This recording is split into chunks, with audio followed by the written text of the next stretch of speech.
Hey Reddit, when did your something's not right here gut feeling ever save you? My friend, you just unlocked one of my memories. When I was in 8th grade I went to a friend's house for her birthday with other girls. I thought we were all going to spend the night. When I got there I realized it was only going to be me and one other girl sleeping over.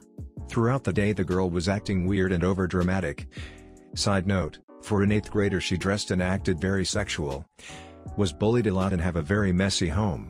I should have known.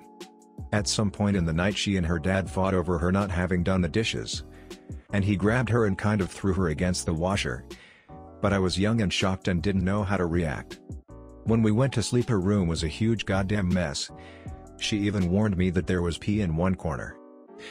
I still stayed because it was very late and I didn't know what else to do. My parents were very strict and I think I was afraid I would get in trouble for causing a fuss. She went to sleep, and I honestly for the first and only time in my whole life, stayed up for the whole night completely awake and fully aware. I watched crappy Disney movies until I noticed it was 5 a.m. And at that point I held my phone in my hand and waited till 6 a.m. exactly to call my mom. I remembered most of it, except for the staying up all night part. Thinking back, I don't think I realized what I was doing or why I was doing it, but I think in some way it kept me safe. My dad had to go to court to settle a way overdue payment for the place he worked at. He was going to take me with him so I can be more exposed to the adult world, so to speak. However, that meant he would have to leave the office back door unlocked so the rest of the staff could clock in. He suddenly didn't feel right about it and decided to have me man the office instead. He got deboned outside the courthouse on the passenger side of the car that day. The car was totaled and I would have gotten severely hurt if I was there. Edit. Wow, didn't expect people to love this story so much. To help clear some things up we both first traveled together to his office to unlock the door. He got out of the car, unlocked the back door, and when he came back to the car that's when he decided to tell me to stay at his office. It literally delayed him by only the few seconds it took for me to get out of said car. Saw a mannequin ominously placed by the trash in a dark alley. Almost walked away, but decided to check it out because something felt really off. Turned out to be a 15-year-old girl who had OD'd. Edit. Since people are asking, the whole story goes like this. Two friends and I were filming a music video and got back to our friend's house around midnight. As we're walking in his back door I see the mannequin laying by the trash can. I honestly thought it was a prank at first because the alley was completely dark and the mannequin was laying perfectly under the one light in the alley. I decide to check it out and my two friends come with. As we get closer we realize that it's a girl. We figure she's mid-20s and probably just passed out drunk cause there's a bunch of shitty bars in the area. My one friend shakes her. After a few shakes she comes to and has this absolutely wild, animal-like look in her eyes. She hops to her feet, thrashes at us a bit, before taking off down the dark alley. She's understandably afraid because she just came to in a dark alley with three dudes hovering over her. As she makes her way down the alley, we try to tail her while giving her space because she's acting wild. I want to call the cops. My one friend wants to help her but not call the cops and get her in trouble, and my third friend wants to leave her figuring she's just drunk and headed home. While arguing about what to do, we're keeping our distance so we don't freak her out. We actually lose track of her but find her phone in the middle of the alley. It's got hundreds of missed calls. It starts ringing so we answer it and it's an extremely and understandably upset friend who says everyone has been trying to get a hold of her. She says she's not in the state but says she will call her mom and have her call us in a minute.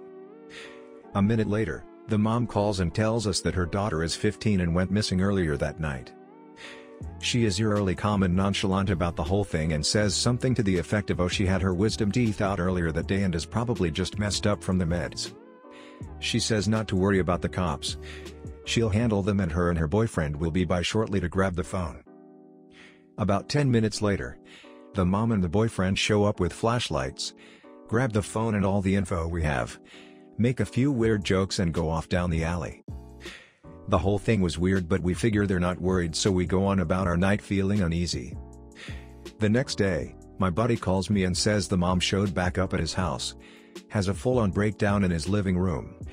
Tells him that they found her down the road a few minutes after we met with them. Turns out she had downed almost a whole bottle of vodka and every pill she could find in the house. They had to pump her stomach and the doctors said if we hadn't found her and she would have been dead before morning. The mother then hugs my friend, gives him an envelope and leaves. The envelope had $1,000 in it. Luckily we had exchanged addresses with the mother earlier, so my buddy went and slipped the money back under her door.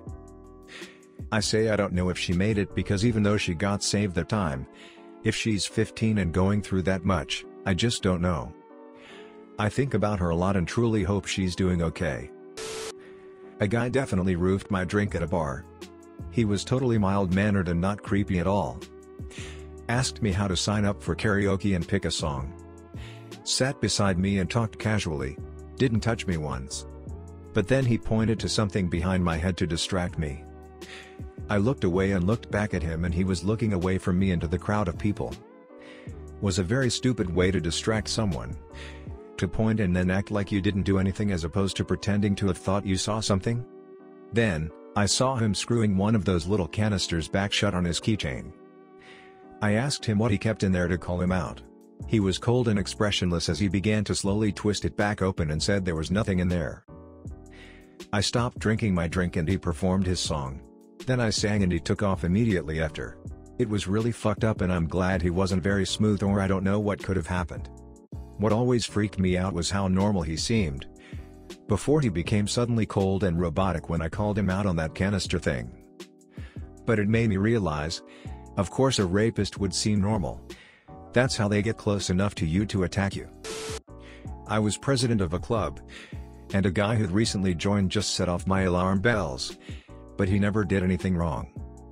I still couldn't shake the feeling he was off.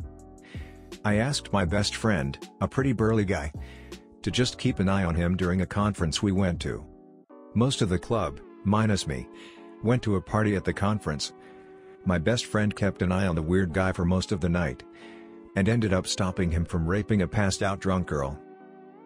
I pretty much always trust my gut feelings now. I had an instance where I was traveling down I-5 near Wilsonville, Oregon. It's 3 lanes, and I watched a guy go from the far left lane through the other 2 with no blinker fairly rapidly. Everyone went past but I had the feeling something was wrong. As I came up next to him I watched him continue off the road and driving over steel wire barricades, held up by short steel posts, just ripping his truck apart.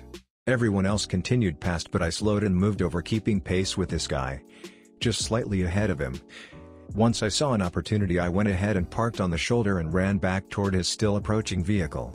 He was only doing about 5 to 8 miles per hour so I managed to step onto his running boards and get inside the vehicle, slammed it into park. Fellow was having a heart attack. My fiancée was on the phone with 911 and within 3 minutes they were on scene and this guy got the help he needed. Saved him from a bigger wreck and most importantly his life. It wasn't mine but my boss's actually. It was any old day at work. It was about to be dinner rush and I was tired. As usual I was going to go to the dollar store to get some Red Bull. I asked my manager if he wanted to split it because they were 2 for $5. He said no but as soon as I reached the door he said wait.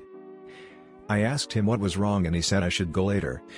He didn't give me a reason and we're pretty relaxed so I told him to piss off and as soon as I pushed the door outwards I hear a sound I can't even describe aside from just breaking. Whatever it was broken, that's all I knew. Turns out an SUV drove straight into that dollar store's front door and their Red Bull fridge. My manager has annoyed me like that a million times. But I'll never forget the time he saved my life with his BS. This is RedditJoe channel, and don't forget to hit subscribe down below for more upcoming videos.